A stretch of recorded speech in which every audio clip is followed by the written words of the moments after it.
네, 안녕하십니까. 우리공화당 수석국제대변인 유한진입니다. 오늘 논평 드리겠습니다.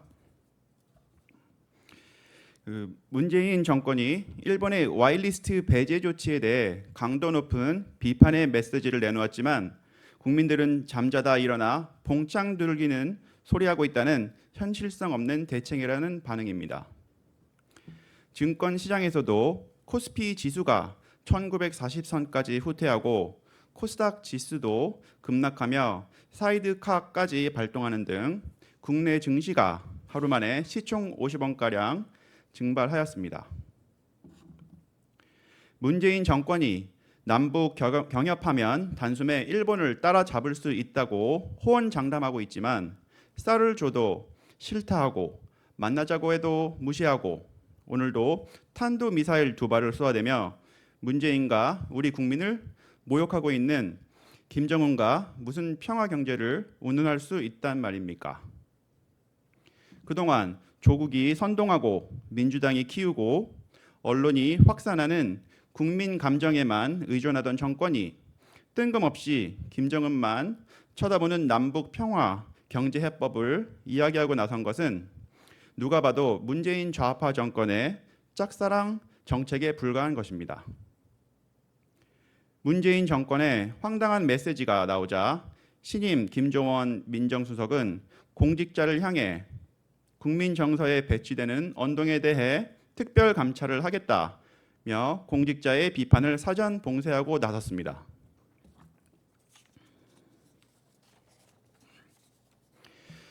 전임 조국 민정수석은 국민에게 죽창을 들라고 강요하더니 신임 민정수석은 공직자의 입을 막고 있는 것입니다.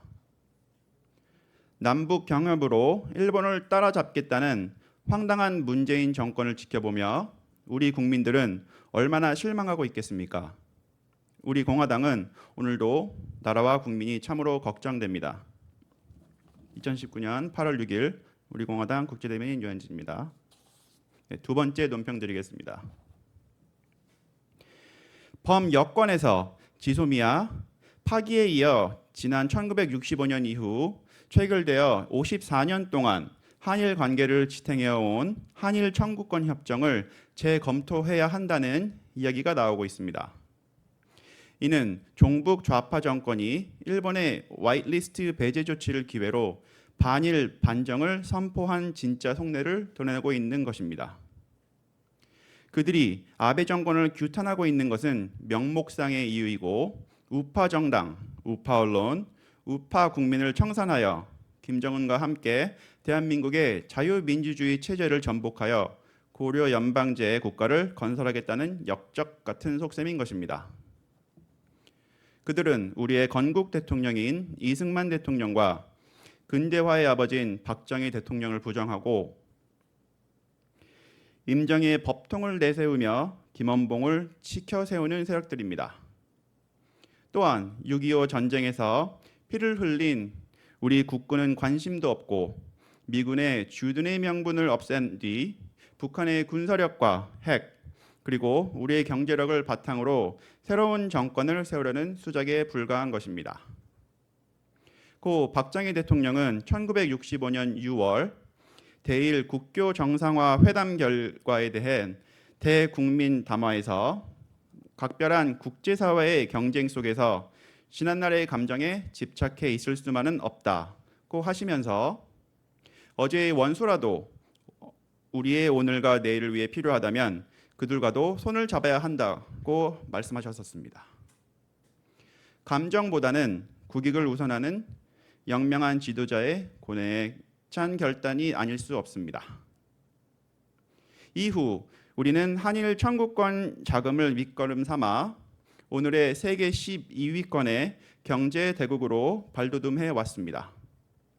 수출 100억 불 시대에 3억 불이면 참으로 엄청난 돈이었습니다.